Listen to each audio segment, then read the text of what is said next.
നമസ്കാരം പ്രശാന്ത് സർ. നമസ്കാരം. വരാൻ പോകുന്ന തദ്ദേശ തെരഞ്ഞെടുപ്പുകളും നിയമസഭാ തെരഞ്ഞെടുപ്പൊക്കെ ലക്ഷ്യമിട്ടുകൊണ്ട് ഒരു ഉടച്ചുവാർക്കലിനൊക്കെ ഒരുങ്ങുകയാണ് KPCC. ഈ പഴയ നേതാക്കന്മാരെ ഉൾപ്പെടെ തിരിച്ചൊക്കെ വിളിക്കുന്നുണ്ട്. ഇത് എത്രത്തോളം ശക്തിപ്പെടുത്തും കോൺഗ്രസ് പാർട്ടിയെ കേരളത്തിൽ? ശക്തിപ്പെടുത്തത്തേ ഇല്ല. കാരണം അത് അടിച്ചു പിരിയാനുള്ള സാധ്യത വളരെ കൂടുതലാണ്. ഇപ്പൊ തന്നെ അടി നടക്കുന്ന ഈ മുഖ്യമന്ത്രി സ്ഥാനത്തിന് വേണ്ടിയാണ്. ഇവിടെ മുഖ്യമന്ത്രിയായിട്ട് രമേശ് ചെന്നിത്തല മുഖ്യമന്ത്രി, സതീശൻ മുഖ്യമന്ത്രി, KC വേണുഗോപാൽ മുഖ്യമന്ത്രി, പിന്നെ സുധാകരൻ മുഖ്യമന്ത്രിയൊക്കെ ഉണ്ട്.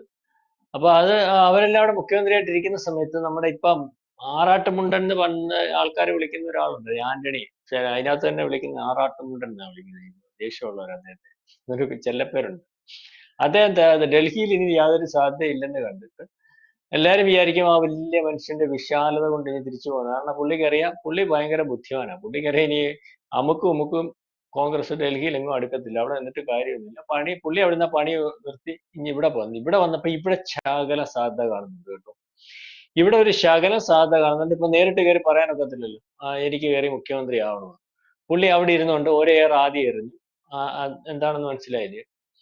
ഈ കെ സുധീരൻ അല്ല സുധീരൻ വരണമെന്ന് പറഞ്ഞപ്പോൾ സുധീരന്റെ പിക്ചറി വന്നല്ലോ, അദ്ദേഹം വരാൻ സാധ്യതയുണ്ട്. ഈ സുധീരൻ വരണം എന്ന് കണ്ടു, അല്ലെങ്കിൽ ആന്റണി എടുത്ത് അദ്ദേഹത്തെ വെളിയിലിട്ടു. സുധീരൻ ആഗ്രഹിച്ചുകൊണ്ടിരുന്ന സാധനം.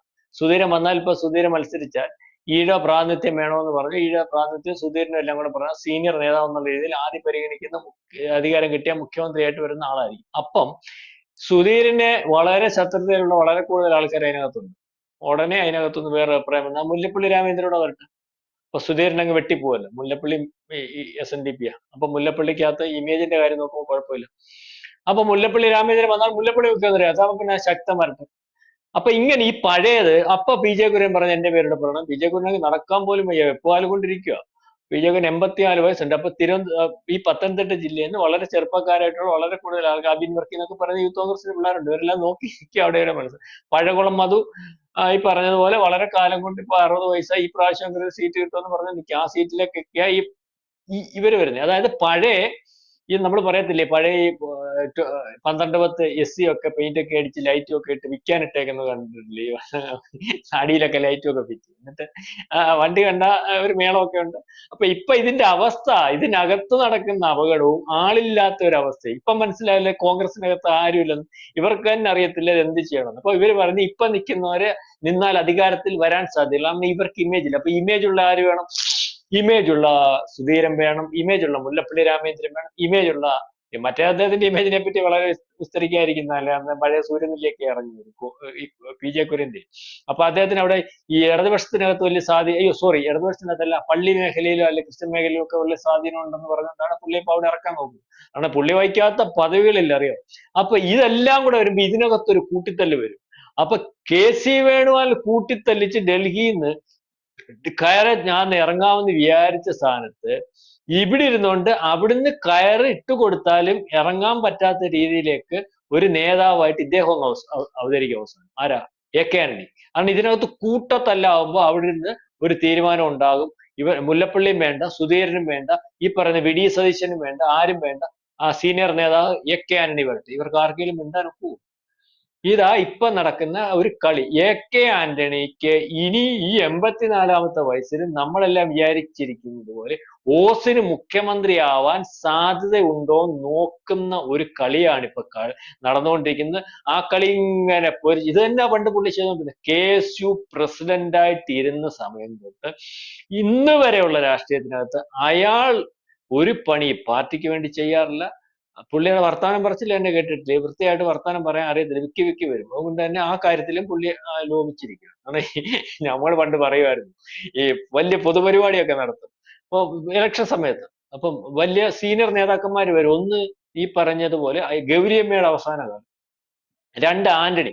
KPCCയുടെ ഏറ്റവും വലിയ നേതാക്കന്മാരുടെ ലിസ്റ്റ്, എ ക്ലാസ് നേതാക്കന്മാരുടെ ലിസ്റ്റിൽ ആന്റണി വരുമല്ലോ.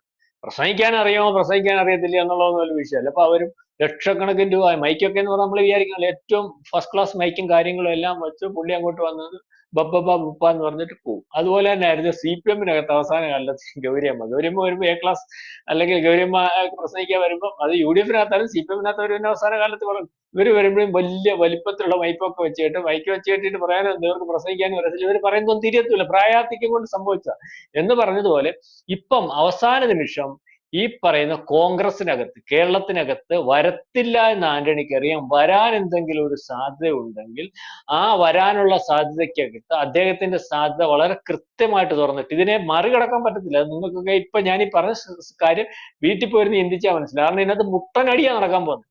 മുട്ടനടിയുടെ ഭാഗമായിട്ട് സുധീരനെ ഇറക്കിയപ്പോൾ മുല്ലപ്പള്ളി രാമചന്ദ്രനെ ഇറക്കി. മുല്ലപ്പള്ളി രാമചന്ദ്രനെ ഇറക്കിയപ്പോൾ തിരുവനന്തപുരത്ത് ഈ പറഞ്ഞതുപോലെ ശക്തനെ ഇറക്കി. അപ്പൊ സീനിയർമാരെല്ലാം ഇറങ്ങി. ഇപ്പൊ കുര്യൻ ഇവിടുന്ന് ഇറങ്ങണമെന്ന് പറയും. അപ്പൊ ഇനിയും പുറത്തിലിരിക്കുന്ന മൊത്തം ഇറങ്ങും. ഇറങ്ങി വരുമ്പോഴത്തേന് ഇപ്പൊ നിൽക്കുന്നവരെന്തോയി, പലർക്കും സീറ്റ് നഷ്ടപ്പെടും. ഇതിനകത്ത് ഈ സീറ്റ് നഷ്ടപ്പെടും, ഇവരകത്ത് നിന്ന് തന്നെ തോപ്പിക്കും. ഏതെങ്കിലും കാരണവശാൽ ഈ ആന്റണിയുടെ ഒരു ശീലവും സ്വഭാവം എന്നൊക്കെ പറഞ്ഞാൽ ആന്റണി 5 കൊല്ലം പ്രതിപക്ഷ നേതാവായിട്ടിരുന്നപ്പോ കമാന്നൊരു അക്ഷരം മിണ്ടാതെ പിറ്റേ പ്രാവശ്യം 100 സീറ്റ് കിട്ടുക.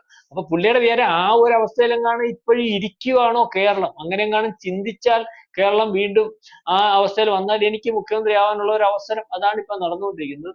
അപ്പൊ ഈ പറയുന്ന സീനിയർ നേതാക്കന്മാരെ എല്ലാം കൊണ്ടുവരുന്നതിനകത്ത് ആന്റണി സുധീരന്റെ പേര് വലിച്ചഴിച്ചതിനകത്ത് സുധീരനോടുള്ള പ്രേമവും കോൺഗ്രസിനോടുള്ള പ്രേമവും അല്ല, അതിന്റെ പുറകിൽ വലിയൊരു പ്രശ്നം ഉണ്ടാവും. സുധീരൻ എന്ന് പറയുന്ന ആള് നമ്മൾ ഈ പറയുമ്പോൾ പറയാതിരിക്കുന്നത് വളരെ വലിയ അഴിമതിക്കാരനല്ലാത്ത വ്യക്തിത്വമൊക്കെ ഉള്ള ആളാണ്. പക്ഷേ പാർട്ടി എന്ന് പറയുന്നതിന് യാതൊരു ഗുണവും ചെയ്യുന്ന ആളല്ല. നിങ്ങൾക്ക് അതിനകത്തൊരു ചെറിയ ഉദാഹരണം നമ്മൾ പറഞ്ഞുതരാം. ഇദ്ദേഹത്തിന് നമ്മൾ എപ്പോഴാ ശ്രദ്ധിക്കുന്നത്, ഇവിടെ മദ്യം പറ്റത്തില്ല, ബാർ പറ്റത്തില്ല. ആ പാവം പിടിച്ച ഉമ്മൻചാണ്ടി ഈ ബാറും ഒക്കെ തുടങ്ങി ഇവിടെ നടത്തിക്കൊണ്ടിരുന്നപ്പോൾ ബാർ നിർത്തണം, മൊത്തം ബാറും ഇയാൾ നിർത്തിച്ചായിരുന്നു, ഓർമ്മയുണ്ടോ?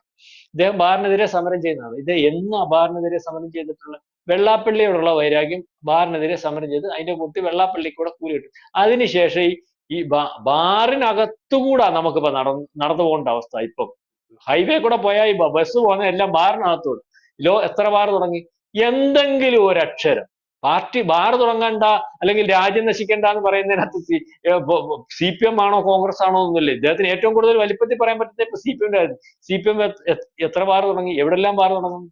എന്തെങ്കിലും ഒരു അക്ഷരം സുധീരൻ ഈ ബാറിനെതിരെ പറഞ്ഞിട്ട് കേട്ടിട്ടുണ്ട്? അപ്പൊ അന്ന് സുധീരൻ വന്നതെന്ന് പറഞ്ഞാൽ ബാറിനെതിരെയുള്ള സമരമോ അല്ലെങ്കിൽ ബാർ നിർത്തേണ്ടോ ഒന്നുമല്ല. അദ്ദേഹത്തിന് ഉമ്മൻചാണ്ടി വളരെ കൃത്യമായിട്ട് കേരളത്തിൽ ഭരിച്ചുകൊണ്ട് പോകുന്ന ഒരു അവസ്ഥയുണ്ട്. അതിനകത്തൊരു പ്രശ്നം ഉണ്ടാക്കി, കോൺഗ്രസിനകത്ത് പ്രശ്നം ഉണ്ടാക്കി, ആർക്കും മനസ്സിലാവാത്ത ഞാൻ ഇന്ന ഗാന്ധിയനാണ്, അതുകൊണ്ട് ബാറിനെതിരെയും മദ്യത്തിനെതിരെയും പറയുന്നത് ഇത് ആർക്കെങ്കിലും മനസ്സിലാവത്തില്ല. അയ്യോ, ആ മനുഷ്യൻ പറയുന്നത് എന്ത് സത്യമാണ്. ഓരോരുത്തന്മാര് കള്ളും കുടിച്ചിട്ട് വഴി കിടക്കുന്നു, വീട്ടിൽ വന്ന് പ്രശ്നം ഉണ്ടാക്കുന്നു, നാട്ടിൽ മൊത്തം പ്രശ്നം ഉണ്ടാക്കുന്നു എന്നൊക്കെ തോന്നുന്ന ഒരു അവസ്ഥ വരും. അപ്പൊ അദ്ദേഹത്തിന്റെ ഇമേജ് കാത്തു സൂക്ഷിക്കാനും പറ്റും. എന്നാൽ കോൺഗ്രസിനകത്ത് പ്രശ്നങ്ങൾ ഉണ്ടാക്കി, ഈ വിഷയങ്ങൾ ഉണ്ടാക്കി അതിനെ ഇല്ലായ്മ ചെയ്യുന്നതിന് പറ്റുന്ന അല്ലെങ്കിൽ ആ രീതിയിലുള്ള ഒരു നേതാവ്. അതുകൊണ്ടാണ് ഇദ്ദേഹം KPCC പ്രസിഡന്റ് ആയിട്ട് വന്ന സമയത്ത് അല്ലെങ്കിൽ ഈ പാർട്ടി ഏറ്റവും മോശമായിട്ട് പോകുന്ന ഒരു അവസ്ഥ, അവസാനം അദ്ദേഹം തന്നെ വെച്ചൊഴിഞ്ഞ് പോകുന്ന ഒരു രീതിയിലേക്ക് കാര്യങ്ങൾ പോയി. ഏതായാലും ആന്റണി മുഖ്യമന്ത്രി ആവുന്നതിന് വേണ്ടി കളിച്ച കളിയാണ് സുധീരനെ വെച്ചുള്ള കളി. അതല്ലെങ്കിൽ നമുക്ക് അടുത്ത പ്രാവശ്യം UDF അധികാരത്തിൽ വരാനുള്ള ഒരു സാധ്യത വന്നാൽ വെളിയിൽ നിന്ന് മത്സരിക്കാതെ പോലെ ഇരിക്കുന്ന ആന്റണിയെ തീരുമാനിച്ചു കൊടുക്കേണ്ട ഒരു അവസ്ഥയിലേക്ക് പാർട്ടിക്കകത്ത് യാതൊരു ഐക്യവുമില്ലാത്ത ഒരു രീതിയിലേക്ക് കാര്യങ്ങൾ ഉരുത്തിരി ആന്റണി വീണ്ടും മുഖ്യമന്ത്രിയാവും. അതിനുവേണ്ടിയാണ് അദ്ദേഹം തിരിച്ച് ഈ കേരളത്തിൽ വന്നിരിക്കുന്നത്. അതിനുവേണ്ടിയാണ് അദ്ദേഹം VM സുധീരന്റെ രാഷ്ട്രീയം ഇന്ന് ഇവിടെ കളിച്ചിരിക്കുന്നത്. കൂടുതൽ വാർത്തകളും വിശേഷങ്ങളും നിങ്ങളിലേക്ക് എത്താൻ ABC മലയാളം സബ്സ്ക്രൈബ് ചെയ്യുക, ബെൽ ബട്ടണും അമർത്തുക.